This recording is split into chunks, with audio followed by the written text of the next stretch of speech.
fellow Americans. Tonight I am speaking to you because there is a growing humanitarian and security crisis at our southern border. Every day, Customs and Border Patrol agents encounter thousands of illegal immigrants trying to enter our country. We are out of space to hold them, and we have no way to promptly return them back home to their country. America proudly welcomes millions of lawful immigrants who enrich our society and contribute to our nation. But all Americans are hurt by uncontrolled illegal migration. It strains public resources and drives down jobs and wages. Among those hardest hit are African Americans and Hispanic Americans. Our southern border is a pipeline for vast quantities of illegal drugs, including meth, heroin, cocaine, and fentanyl. Every week, 300 of our citizens are killed by heroin alone, 90% of which floods across from our southern border. More Americans will die from drugs this year than were killed in the entire Vietnam War. In the last 2 years, ICE officers made 266,000 arrests of aliens with criminal records, including those charged or convicted of 100,000 assaults, 30,000 sex crimes, and 4,000 violent killings. Over the years, thousands of Americans have been brutally killed by those who illegally entered our country, and thousands more lives will be lost if we don't act right now. This is a humanitarian crisis, a crisis of the heart and a crisis of the soul. Last month, 20,000 migrant children were illegally brought into the United States, a dramatic increase. These children are used as human pawns by vicious coyotes and ruthless gangs. 1 in 3 women are sexually assaulted on the dangerous trek up through Mexico. Women and children are the biggest victims, by far, of our broken system. This is the tragic reality of illegal immigration on our southern border.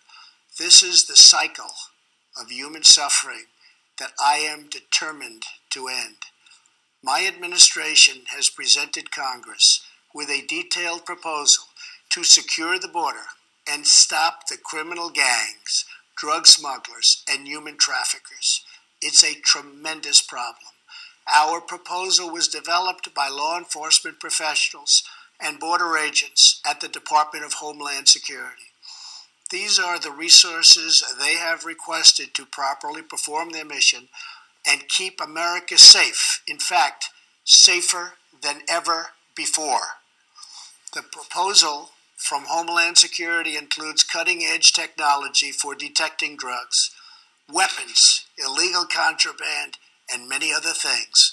We have requested more agents, immigration judges, and bed space to process the sharp rise in unlawful migration fueled by our very strong economy. Our plan also contains an urgent request for humanitarian assistance and medical support. Furthermore, we have asked Congress to close border security loopholes so that illegal immigrant children can be safely and humanely returned back home. Finally, as part of an overall approach to border security, law enforcement professionals have requested $5.7 billion for a physical barrier. At the request of Democrats, it will be a steel barrier rather than a concrete wall. This barrier is absolutely critical to border security. It's also what our professionals at the border want and need. This is just common sense. The border wall would very quickly pay for itself. The cost of illegal drugs exceeds $500 billion a year, vastly more than the $5.7 billion we have requested from Congress. The wall will also be paid for indirectly by the great new trade deal we have made with Mexico.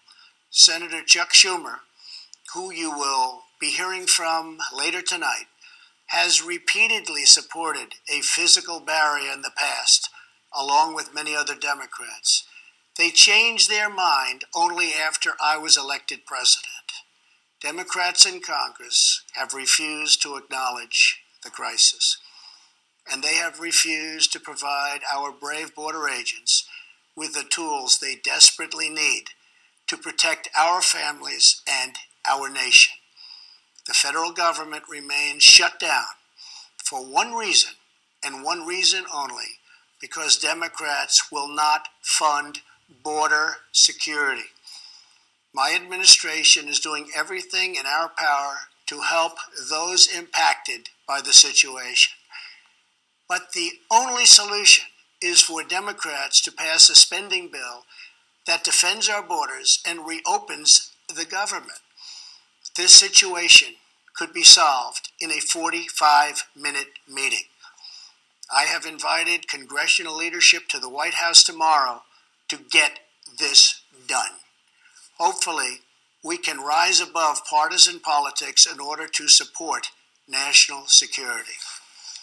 Some have suggested a barrier is immoral. Then why do wealthy politicians build walls, fences, and gates around their homes?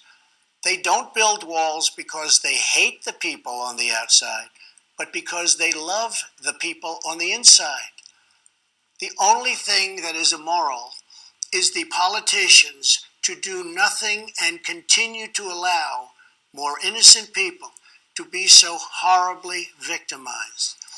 America's heart broke the day after Christmas when a young police officer in California was savagely murdered in cold blood by an illegal alien who just came across the border. The life of an American hero was stolen by someone who had no right to be in our country. Day after day, precious lives are cut short by those who have violated our borders. In California, an Air Force veteran was raped, murdered, and beaten to death with a hammer by an illegal alien with a long criminal history. In Georgia, an illegal alien was recently charged with murder for killing, beheading, and dismembering his neighbor. In Maryland, MS-13 gang members who arrived in the United States as unaccompanied minors were arrested and charged last year after viciously stabbing and beating a 16-year-old girl.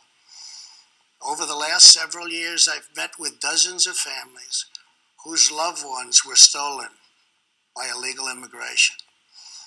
I've held the hands of the weeping mothers and embraced the grief-stricken fathers. So sad, so terrible.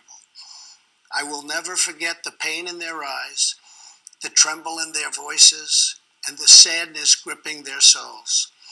How much more American blood must we shed before Congress does its job? To those who refuse to compromise in the name of border security, I would ask, imagine if it was your child, your husband, or your wife whose life was so cruelly shattered and totally broken. To every member of Congress, pass a bill that ends this crisis. To every citizen, call Congress and tell them to finally, after all of these decades, secure our border. This is a choice between right and wrong, justice and injustice. This is about whether we fulfill our sacred duty to the American citizens we serve. When I took the oath of office, I swore to protect our country, and that is what I will always do. So help me God. Thank you and good night.